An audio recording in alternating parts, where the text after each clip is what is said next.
வக்ரவுண்ட மகாகாய சூரியகோடி சமப்பபா நிர்விக்னம் குருமே தேவா சர்வகாரியே சர்வதா. அனைவருக்கும் வணக்கம். இந்த காணொளியில் மூலம் பூராடம் உத்ராடம் முதல் பாதம் அடங்கிய தனுசு ராசி அன்பர்களுக்கு 2025 மார்ச் மாதத்துலேருந்து என்னென்ன மாற்றங்களை சந்திக்க போகிறீங்க, உங்கள் வாழ்க்கையில் ஆரோக்கிய சம்பந்தமாக எந்த விஷயத்தில் நீங்கள் ரொம்ப எச்சரிக்கையாக இருக்கணும், தனவரவு எப்போ ஏற்படும், வாழ்க்கையில் ஒரு முன்னேற்றம், தொழிலில் ஏற்படக்கூடிய முன்னேற்றம் எந்த டைமில் நடக்கும், எந்த மாதத்தில் ரொம்ப ஜாக்கிரதையாக இருக்கணும், இந்த மாதிரி பல விஷயங்களை தான் இந்த வீடியோவில் நம்ம பார்க்க போகிறோங்க. தனுசு ராசிக்கு சனி பகவான் 3ஆம் பாவமாகிய கும்பத்தில் மார்ச் 29ஆம் தேதி வரைக்கும் இருக்காருங்க. 4ஆம் பாவத்துக்கு கண்டக சனியாக வராரு. கண்டக சனி அப்படின்னு சொன்னோடனே நிறைய பேருக்கு அடடா என்னங்க சொல்கிறீங்க அப்படிங்கிற மாதிரி இருக்கும். சனி பகவான் என்னதான் நமக்கு ஒரு சோதனைகளை கொடுத்தாலுமே கண்டிப்பாக நல்லது பண்ணுவாருங்க. அந்த சோதனைகள் கூட நம்மளை செதுக்கிறதுக்கான ஒரு கருவியாக தான் இருக்குங்க. அதுலேயுமே நீங்கள் ஒரு நேர்மையான நபராக இருந்தீங்க அப்படின்னா எந்த வித பயமுமே பட தேவையில்லைங்க. ஏன்னா சனி பகவான் ஒரு நீதிமான். நீதியோடு நடக்கிறவங்கள அவர் என்றைக்குமே துன்புறுத்த மாட்டார். சரிங்களா? பொதுவாகவே இந்த லாங் டேர்மாக ஒரு ஜாதகம் கணிக்கிறோம் அப்படின்னாலே வருட கோள்களாகிய சனி பகவான் மற்றும் குரு பகவான் முக்கியங்க. அப்போது சனி பகவான் ஒரு ராசியில் 2.5 வருஷம் இருக்கக்கூடியவர், அடுத்து 1 வருஷம் இருக்கக்கூடியவர் குரு பகவான். அப்படிப்பட்ட தனுசு ராசி என்பவர்களுக்கு குரு பகவான் 6ஆம் இடத்துல இருக்காருங்க. மே மாதத்தில் 7ஆம் இடத்துக்கு பயிற்சி ஆகிறாருங்க. இந்த பயிற்சி டைமில் நிறைய பாசிட்டிவான விஷயங்களை தனுசு ராசி என்பவர்கள் எதிர்பார்க்கலாம். குரு பகவான் வாழ்க்கையில் ஒரு நல்ல வாய்ப்புகளை ஏற்படுத்தி தருவார். அதை சரியான வகையில் நீங்கள் பயன்படுத்திக்கிறதுக்கு ரெடியாக இருங்க. மே மாதம் 2025 2026 மே மாதம் வரைக்குமே ஒரு நல்ல ஒரு சிறப்பான காலகட்டமாக இருக்குங்க. என்னதான் சனி பகவான் கண்டக சனியாக இருந்தாலுமே நீங்கள் பயப்பட தேவையில்லை அப்படின்னே சொல்லணும். அப்படி இருந்தாலும் இந்த மார்ச் மாதத்துலேருந்து மே மாதம் வரைக்கும் வேலை செய்யக்கூடியவங்க, தொழில் செய்யக்கூடியவங்க கொஞ்சம் ஏமாற்றத்தை அடையிறதுக்கு உண்டான வாய்ப்புகள் இருக்குது. ஜூன் மாதம் 2025 நல்ல ஒரு முன்னேற்றத்தை எதிர்பார்க்கலாங்க. ஏன்னா ஜூன் மாதத்தில் குரு பகவான் 7ஆம் பாவத்துக்கு பயிற்சி ஆகிறாரு. சம்பள உயர்வு, நீங்கள் செய்யக்கூடிய வேலையில் ஒரு ப்ரொமோஷன், இடமாறுதல், இந்த மாதிரி எல்லாமே எதிர்பார்க்கலாங்க. பிஸ்னஸ் பண்ணக்கூடியவங்க தொழிலில் புது புது ஐடியாவை புகுத்தி அதில் வெற்றியும் அடைவீங்க அப்படின்னு சொல்லலாங்க. மார்க்கெட்டோட நிலவரத்தை தெரிஞ்சு செயல்படுவீங்க. சரிங்களா? இந்த குறிப்பிட்ட காலகட்டங்களில் நல்லா யூஸ் பண்ணிட்டீங்க அப்படின்னா வேலை மற்றும் தொழில் செய்யக்கூடியவங்களுக்கு அபரிவிதமான முன்னேற்றம் ஏற்படுங்க.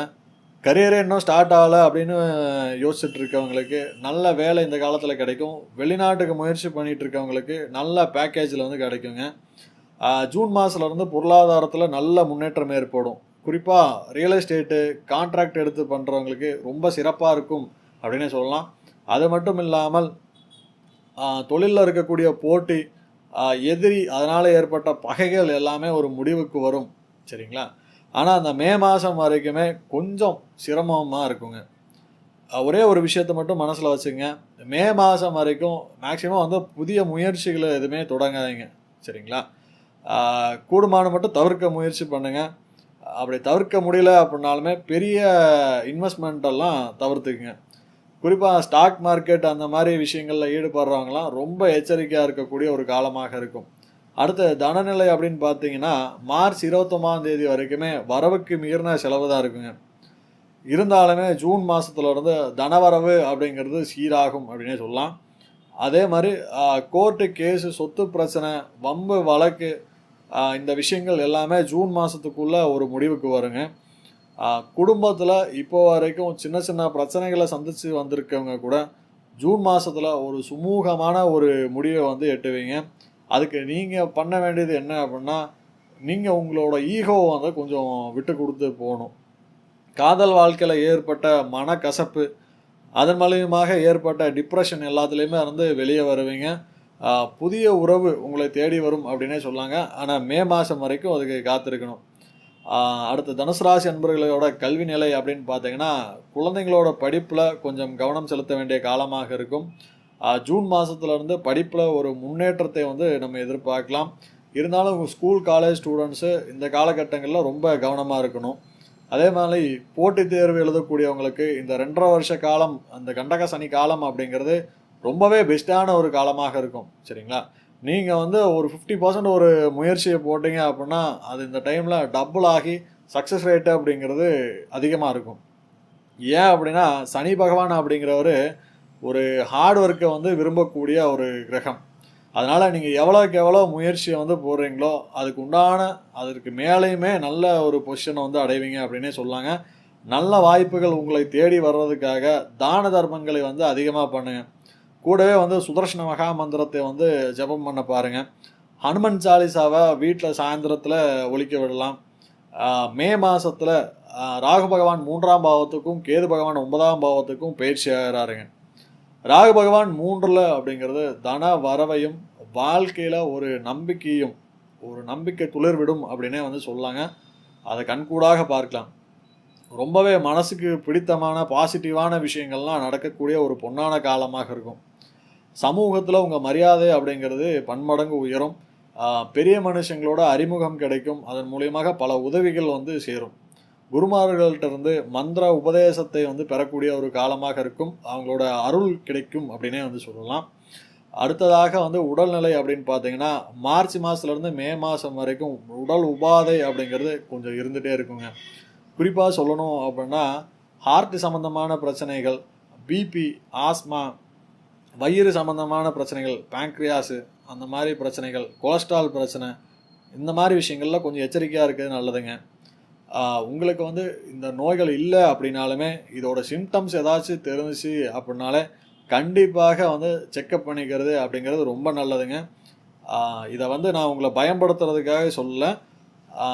இந்த மாதிரி விஷயங்களை நம்ம ஆரம்ப காலத்திலேயே வந்து தெரிஞ்சுக்கிட்டோம் அப்படின்னா நம்மளோட வாழ்க்கை முறை மற்றும் உணவு பழக்க வழக்கங்களை வந்து மாற்றி அமைச்சுக்கிறதன் மூலியமாக சரி பண்ணிக்கலாங்க. அடுத்ததாக வந்து ஏப்ரல் மே மாதத்துலேருந்து ஹார்ட் சம்மந்தமான பிரச்சனை உள்ளவங்க ரொம்ப எச்சரிக்கையாக இருக்கணும் அப்படின்னே சொல்லாங்க. கொஞ்சம் உடல்நலையில் பின்னடைவு ஏற்படக்கூடிய ஒரு காலமாக இருக்கும். அதனால் ரெகுலராக வந்து செக்கப் பண்ணிக்கோங்க. டேப்லெட்ஸ் எல்லாம் வந்து எதுவுமே ஸ்கிப் பண்ணாதீங்க, கண்டினியூ பண்ணுங்கள். ஆகஸ்ட் அக்டோபர் அந்த மாதிரி டைமில் வந்து தீராத நோய்கள் கூட தீரக்கூடிய ஒரு பொன்னான ஒரு காலமாக இருக்கும். சரிங்களா? அது வரைக்குமே அந்த சுகர், பிபி உள்ளவங்க உடம்பை ரொம்ப பத்திரமா பார்த்துக்குங்க. ஆரோக்கியமான உணவுகளை வந்து சாப்பிடுங்க. இது எல்லாத்துக்குமே மேலாக தேவையற்ற மன குழப்பங்களை, சிந்தனைகளை வந்து தவிர்த்துக்குங்க. அதை வந்து வெளியே வர்றதுக்கு தியானம், நாம ஜபம் எல்லாமே வந்து பண்ணலாங்க. மார்ச்லேருந்து ஏப்ரல் வரைக்கும் சனி பயிற்சியாகி ஒரு ஆட்டம் ஆடக்கூடிய ஒரு காலம்.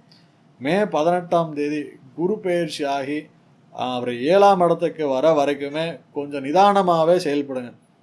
குறிப்பாக வண்டி வாகனங்களை ஹேண்டில் பண்ணும்போது ரொம்ப ஜாக்கிரதையாக இருங்க. மே 15லேருந்து ஜூன் 30 வரைக்கும் இந்த காலகட்டங்களில் ரொம்ப எச்சரிக்கையாக இருங்க. ராகுகேது பயிற்சி ஆகக்கூடிய டைமு. சும்மா ஒரு வெயிட்டு தூக்குனீங்க அப்படின்னா கூட இடுப்பு பிடிச்சிக்கிறது, மூச்சு பிரச்சனை அந்த மாதிரி வரக்கூடிய வாய்ப்புகள் இருக்குது. நல்லா நோட் பண்ணிக்கங்க. மே 15லேருந்து ஜூன் 30 வரைக்கும் மேக்ஸிமம் வந்து எந்த ரிஸ்க்குமே வந்து இந்த காலகட்டங்களில் எடுத்துக்காதீங்க. 2 வீலராக இருந்தாலும் சரி, 4 வீலராக இருந்தாலும் சரி, ட்ரைவ் பண்ணுறதுல ரொம்ப கவனமாக இருங்க. டிராஃபிக்கை மதிங்க, சிக்னலை வந்து ஃபாலோ பண்ணுங்கள். ரோட்டில் போகிற பாதசாரிகளுக்கு வந்து கொஞ்சம் கவனமாக இருங்க. ஸ்பீட் லிமிட்டை வந்து கண்டிப்பாக ஃபாலோ பண்ணுங்கள். கூடுமான மட்டும் அவசர நிலை அப்படிங்கிறத தவிர்த்துக்குங்க. சரிங்களா? நைட் டைமில் வந்து ஹெட்லைட்டெல்லாம் போடும்போது அடுத்தவங்களுக்கு உபத்திரியம் இல்லாமல் பார்த்துக்குங்க. சரிங்களா? துன்புறுத்துகிற வகையில் நடந்துக்காதீங்க. கூடுமான மட்டும் வண்டியை நல்ல கண்டிஷனில் மெயின்டைன் பண்ண பாருங்கள். இந்த மாதிரி சின்ன சின்ன விஷயங்களில் வந்து ரொம்பவே வந்து உஷாராக இருங்க. இந்த மாதிரி சின்ன சின்ன டிசிப்ளின் ஆக்ட் வந்து சனி பகவானுக்கு ரொம்ப பிடித்தமான ஒரு செயல். சரிங்களா? அக்டோபர் 1ஆம் தேதியிலேருந்து நவம்பர் மாதம் 15ஆம் தேதி வரைக்கும் வண்டி வாகனங்களில் இயக்கும் போது ரொம்ப கவனமாக இருங்க. கூடுமான மட்டும் லாங் டிஸ்டன்ஸ் ட்ராவல் ஏதாவது பிளான் பண்ணியிருந்தீங்க அப்படின்னா அதை வந்து தவிர்த்துக்க பாருங்கள். மேக்ஸிமம் வந்து ரொம்ப போய் தான் ஆகணும் அப்படின்னா பொது போக்குவரத்தை வந்து பயன்படுத்திக்கிங்க.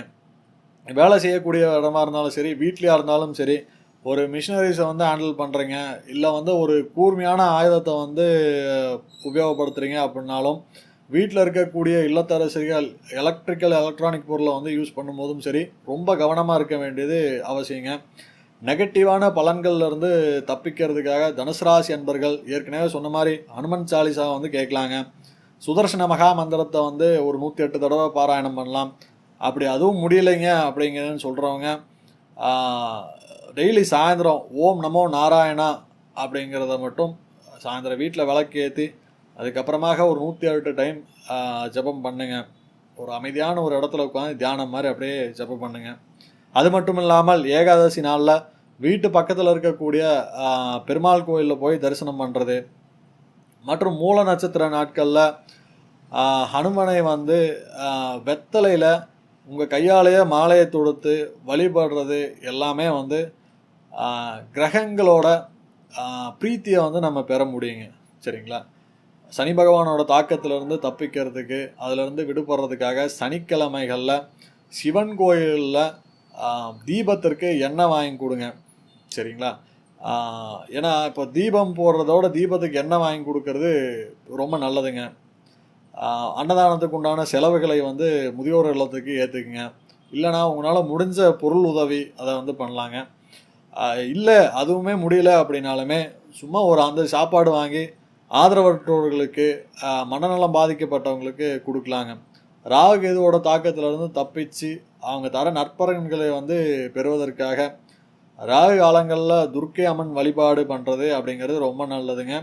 அது மட்டும் இல்லாமல் மாலை 6 மணிக்கு விளக்கேற்றி ஓம் தும் துர்க்காயை நமக அப்படிங்கிற இந்த நாம ஜபத்தை ஒரு 108 தடவை வந்து குறைஞ்சது பாராயணம் பண்ணலாம். சரிங்களா? 1008 தடவை பண்ணாலும் சிறப்பு. குறைஞ்சது 108 தடவை பண்ணுங்க. உங்கள் ஜனனகால ஜாதகத்தில் ராகு கேது தோஷம் இருக்குது அப்படின்னா வீடுகளில் அவங்களுக்கு கணபதி ஹோமம் பண்ணுறதுக்கோ இல்லை வந்து ஒரு கிரகப்பிரவேசம் பண்ணுறதுக்கோ வாய்ப்பு அப்படிங்கிறது அமையும் போது நவகிரக ஹோமம் அப்படிங்கிறதையுமே வந்து சேர்த்து பண்ணிக்கோங்க. நவகிரகத்தை பிரீத்தி பண்ணும். அடுத்து குரு பகவானோட நலனை பெறுவதற்காக விஷ்ணு சகஸ்ராமம் மாலை நேரத்தில் ஒலிக்க வர்றது அப்படிங்கிறது ரொம்ப நல்லதுங்க. இல்லை அதுக்கு முடியல அப்படின்னாலுமே ஏற்கனவே சொன்ன மாதிரி ஓம் நமோ நாராயணா அப்படிங்கிற நாம ஜபமே பண்ணாலே போதுங்க. இந்த மாதிரி விஷயங்களை வந்து ரெகுலராக நீங்கள் ஃபாலோ பண்ணிட்டு வந்தீங்க அப்படின்னாலே ஒரு 90% பிரச்சனையிலேருந்து கண்டிப்பாக நீங்கள் வெளியே வந்துடலாங்க, தப்பிச்சுக்கலாம்.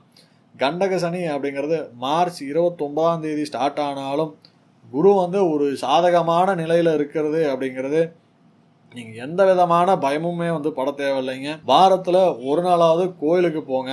சந்தோஷமும் மகிழ்ச்சியும் உங்களை தேடி வரும் அப்படிங்கிறதுல எந்த விதமான சந்தேகமே இல்லைங்க. இந்த காணொளி உங்களுக்கு ரொம்ப பயனுள்ளதாக இருந்திருக்கும் அப்படின்னு நினைக்கிறேன். மற்றும் ஒரு காணொளி சந்திக்கிறேன். நன்றி, வணக்கம்.